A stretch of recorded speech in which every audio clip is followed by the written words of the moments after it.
আমরা বাংলাদেশের মানুষ এমন মন মানসিকতা নিয়ে থাকি, যারা প্রবাসে কাজ করে,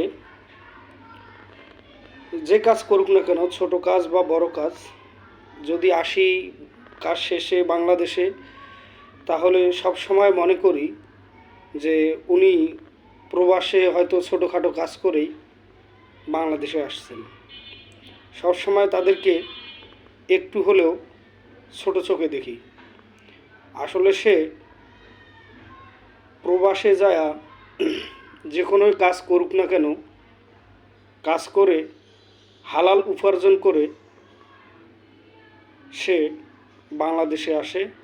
আর যারা বাংলাদেশে আছে, যারা অনেকেই যেমন কলমের খোঁচায় টাকা নিয়ে যাচ্ছে, যেমন বাংলাদেশ থেকে টাকা বাহিরে পাচার করছে, তাদেরকে আমরা কখনোই ছোট চোখে বা খারাপ চোখে দেখি না।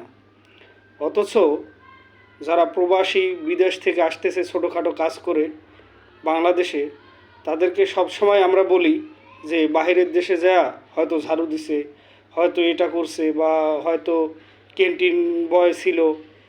আমরা সব সময় মন মানসিকতা এটাই তৈরি করি। অথচ আমরা বাংলাদেশের মানুষ কখনোই স্বীকার করি না যে যারা কলমের খোসা দিয়ে বিদেশে টাকা পাচার করছে বা ঘুষ খাইতেছে, তাদেরকে আমরা কখনোই খারাপ চোখে দেখি না, বরঞ্চ তাদেরকে ভালো চোখেই দেখি। আর যারা বিদেশ থেকে ছোটোখাটো কাজ করে টাকা ইনকাম করে বাংলাদেশে আসতেছে, তাদেরকে সবসময় বলি যে হয়তো বাহিরের দেশে যা এই ছোটোখাটো কাজ করছে।